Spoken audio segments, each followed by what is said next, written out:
Well, I believe as First Nations people, we have a responsibility and a duty to look after our land because we're the caretakers of the land.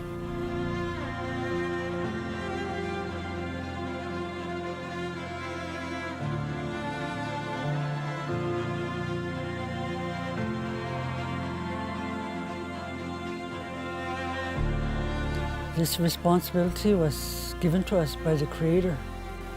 That's why we're so connected to the land. We have a spiritual connection to the land, to the animals, to the trees, to the environment.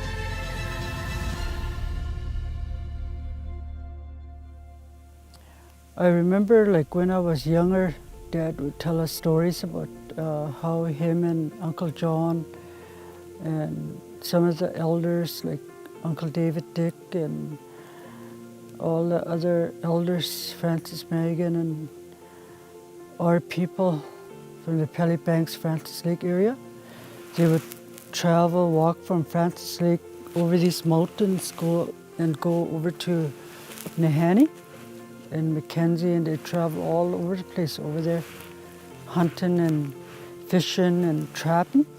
And they traveled through these mountains, over the mountains. So these mountains, they're very sacred to us.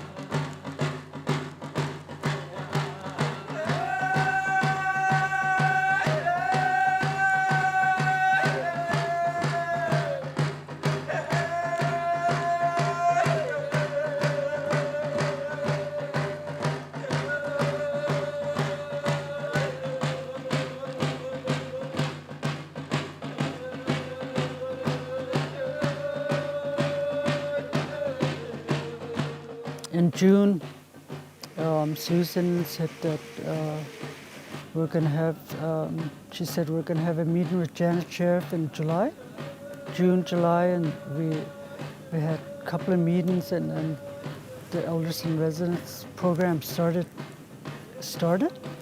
and 5 elders, 2 elders from Watson Lake, 2 elders from Ross River, would stay at the camp there for 5 days. The retreat was a result of the Elders in Residence program, which was about getting to know each other and building a relationship before we get to the point where we have to get seriously negotiating agreements. The First Nation has the big picture. You're always watching for all the uses of the land. So, we have a very small world view, but you have a very big world view. And so a lot of times you have to really tell us how we have to conduct ourselves. And if we're stepping over the line, one of the things that we did when we started, as mentioned before, we built a prayer circle on the top of the mountain, and then we left it there. And I had a geologist join us last year, and he thought I was crazy. He said, Janet, you don't build prayer circles, you pray you don't find them. And I said, oh, no, that's our source of strength. We leave it there. We're working in the Kaska homeland. And I think homeland really says a lot. It's been their home for centuries. And we're the new kid on the block, and they've welcomed us here. And but we have to remember that we've been here for minutes in the big picture, even though it's been a number of years that we've been working here. And they've had their entire history here over many, many generations and centuries. And So, it really just, I keep coming back to the same word, respect and learn. You learn and you respect, and then it makes it a whole lot easier to work together. To me, this land is sacred, and we got to treat it as sacred. We got to keep it clean, and we can't harvest more than we can use. That's how I was raised, and what we have, we always share.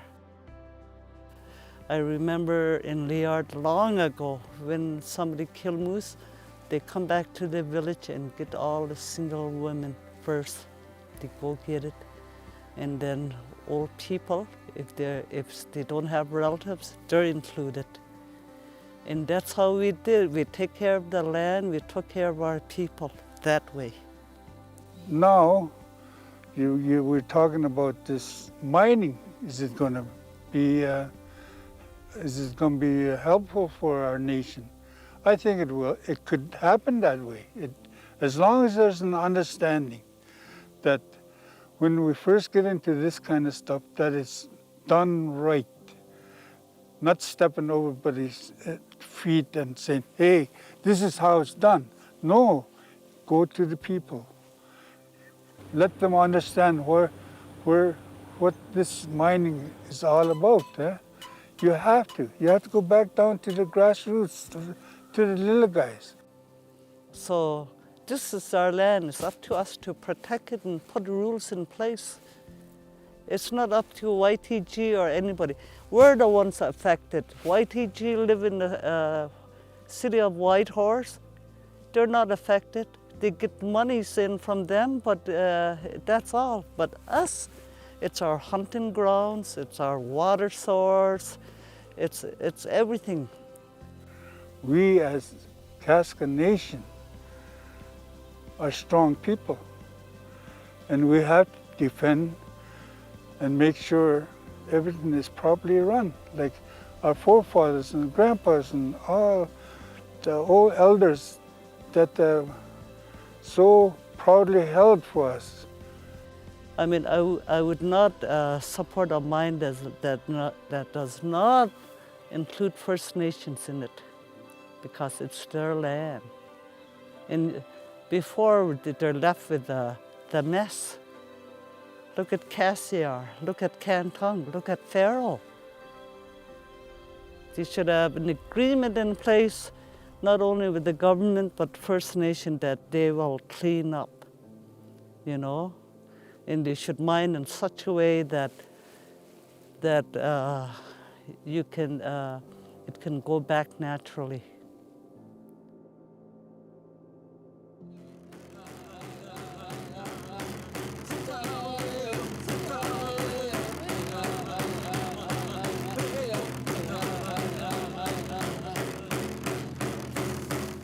It's a step in the right direction. They seem to approach people in a respectful way, and invite elders and students up, It's like a culture exchange. They should have done that in every mine. Get to know the people. And that's where, like I say, just like the land, get to know some respect, show it. Unfortunately, the mining industry's got a pretty poor legacy in terms of community relations, and has earned a lot of, certainly not held in high regard for its last century of action. And hopefully ourselves and some of our colleagues in the industry are changing that and trying to pave a way forward for the future. Since I've been up here, I've always said that if a project's not good enough for everyone prospers, then it shouldn't be done.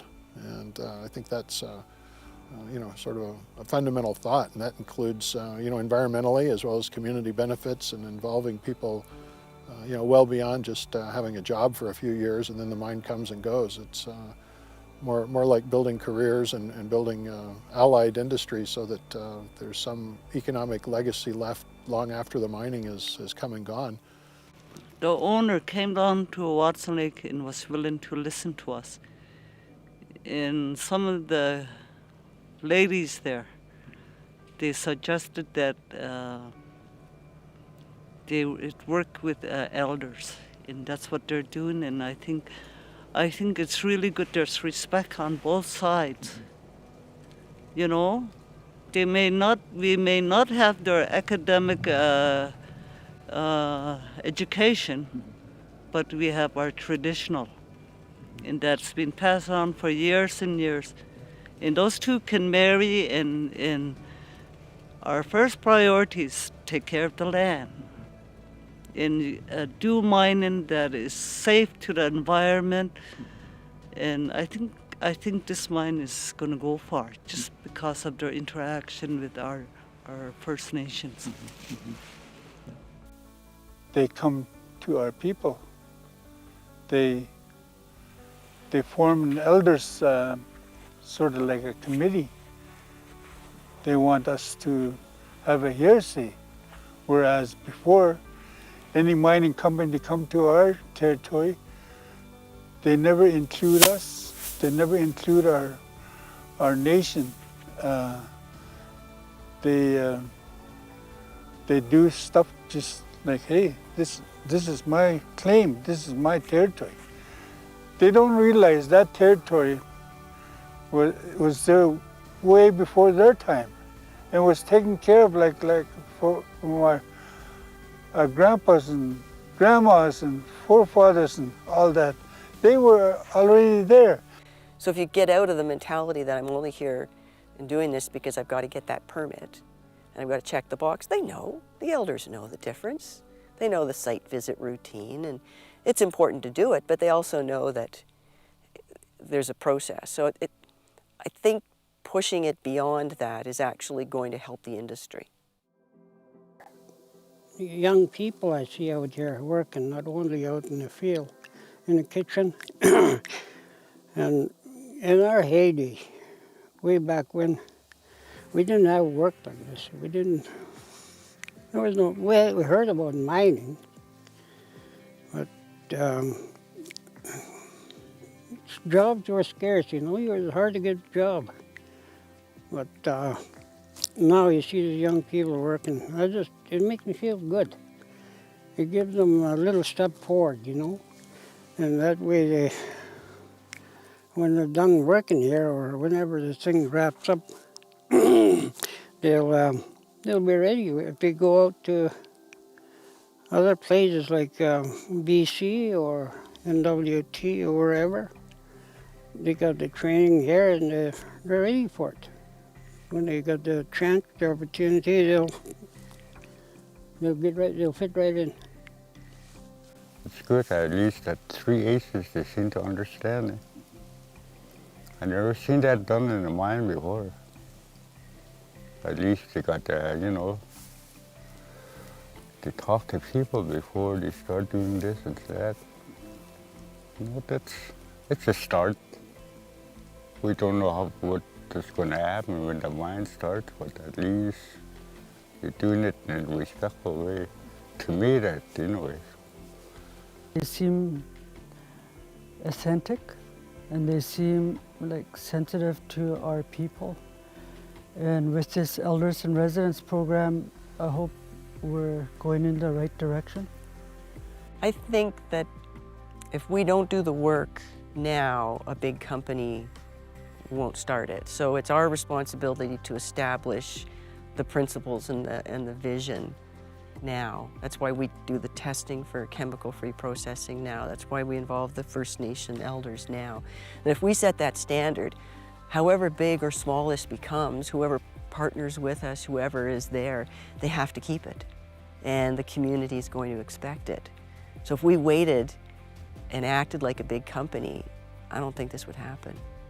You know, it's been one of the real treats to myself as well as a learning experience to interact with and get to know the Kaska and try and respect and learn some of their ways in terms of what's important to them.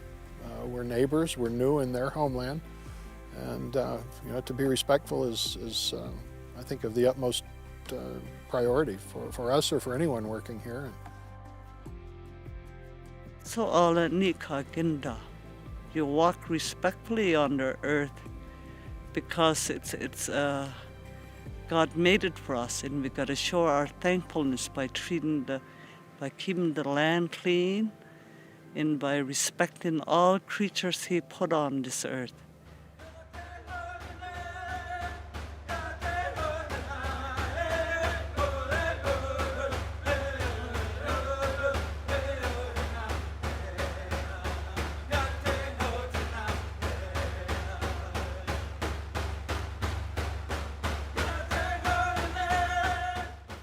The elders retreat we just finished was held at 3 Aces.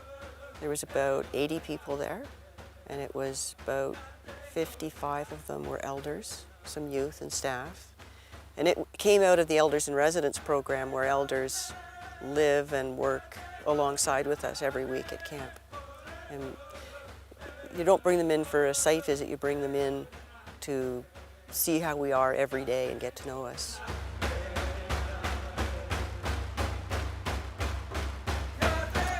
Well, Janet was really excited about the Elders in Residence program. She was like, she said her and her partner were they were really excited about it. And so I felt just really honored and just kind of humbled about being a part of this process.